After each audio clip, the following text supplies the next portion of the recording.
Good morning बच्चों, कैसे हो आप सभी। आशा करता हूँ आप सब बहुत अच्छे हैं और अपनी अपनी पढ़ाई अच्छे से कर रहे हैं। बच्चों, जो बच्चे इस चैनल पर पहली बार आए हैं वो इस चैनल को सब्सक्राइब करके बेल आइकन को प्रेस कर दीजिए।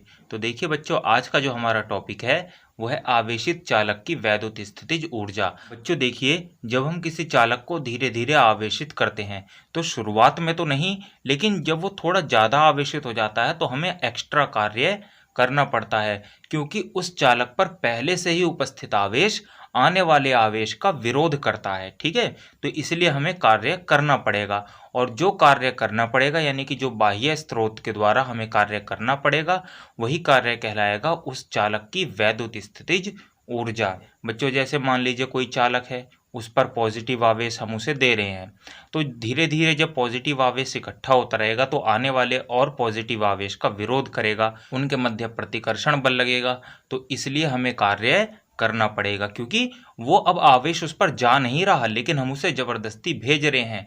जब हम उसे भेज रहे हैं तो कार्य कर रहे हैं, तो वही कार्य कहलाएगा बच्चों चालक की वैद्युत स्थितिज ऊर्जा। देखिए बच्चों, इसे U से प्रदर्शित करते हैं। ठीक है, U बराबर हो जाएगा बच्चों 1/2 QV बराबर 1/2 CV स्क्वायर बराबर 1/2 क्यू स्क्वायर अपॉन सी।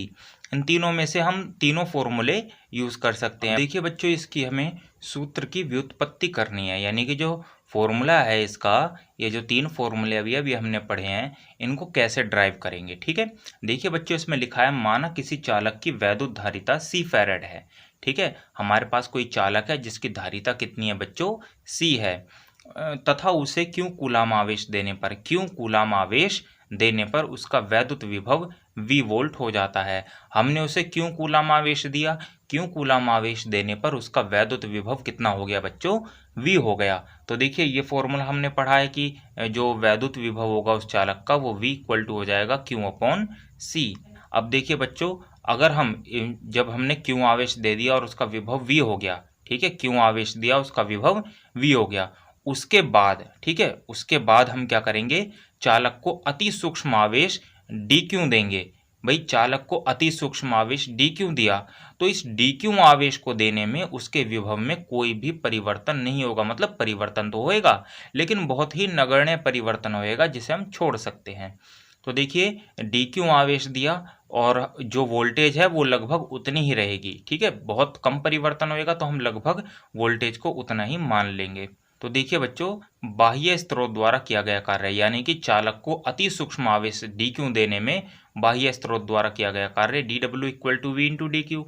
अब बच्चों देखिए, हम क्या करेंगे, वी की वैल्यू क्यू अपॉन सी उठा करके यहाँ पर रख देंगे। ठीक है, क्यू अपॉन सी उठा के हमने यहाँ पर रख दिया।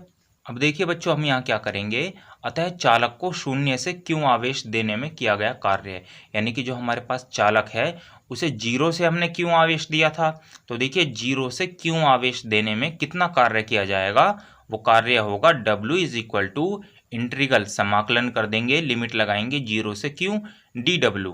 ठीक है, यानी कि जो किया गया कार्य है वो DW का समाकलन करके प्राप्त होगा। देखिए बच्चों, DW की वैल्यू हमने रख दी Q upon C D Q. ठीक है, Q upon C D Q value हमने रख दी और लिमिट वही लगी है जीरो से क्यू।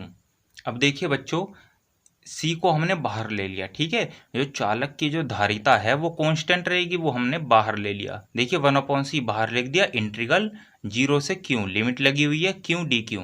ठीक है, अब बच्चों देखिए, हमारे पास एक फॉर्मूला है। देखिए, ये फॉर्मूला हमारे पास होता है इंटीग्रल x की power n dx is equal to x की पावर n+1 अपॉन में n+1।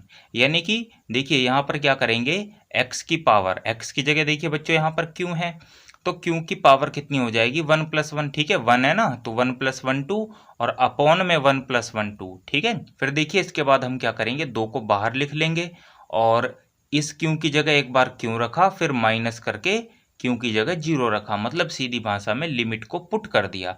ठीक है, जब हमने लिमिट को पुट कर दिया तो बच्चों देखिए W इक्वल टू आ जाएगा 1/2 क्यू स्क्वायर अपॉन में सी। अब देखिए बच्चों, यही कार्य जो है, यही कार्य आवेशित चालक की स्थितिज ऊर्जा के रूप में संचित हो जाता है। यही कार्य कहलाता है आवेशित चालक की स्थितिज ऊर्जा। तो बच्चों इसे हम लिख सकते हैं U इक्वल टू डब्ल्यू। अब W की वैल्यू हमने रख दी 1/2 क्यू स्क्वायर अपॉन में सी। अब बच्चों देखिए हम जानते हैं Q equal to C V होता है, तो क्यू की जो वैल्यू है सी वी वो हम यहाँ पर पुट कर देंगे।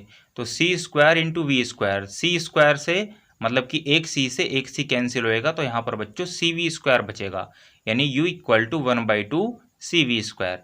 अब देखिए बच्चों C equal to Q upon V है, तो हम सी की वैल्यू क्यू अपॉन वी यहाँ पर पुट कर सकते हैं, तो ये आ जाएगा U equal to 1/2 Q upon में वी इंटू में वी स्क्वायर। भाई एक वी से एक वी कैंसिल, तो यहाँ बचेगा 1/2 क्यू वी। तो देखिए बच्चों ये तीन फॉर्मूले हमें प्राप्त हुए हैं स्थितिज ऊर्जा के, तो हम लिख सकते हैं अतः U equal to half Q V equal to half C V square is equal to half Q square upon C. तो बच्चों ये है हमारा किसी आवेशित चालक की वैद्युत स्थितिज ऊर्जा का सूत्र। आशा करता हूँ आप लोगों को ये टॉपिक समझ में आ गया होगा। बच्चों किसी भी बच्चे को अगर कोई प्रॉब्लम हो तो वो हमसे कमेंट बॉक्स में पूछ सकता है। तो बच्चों आज की वीडियो में बस इतना ही, मिलते हैं अगले वीडियो में अगले टॉपिक के साथ। Okay, thank you.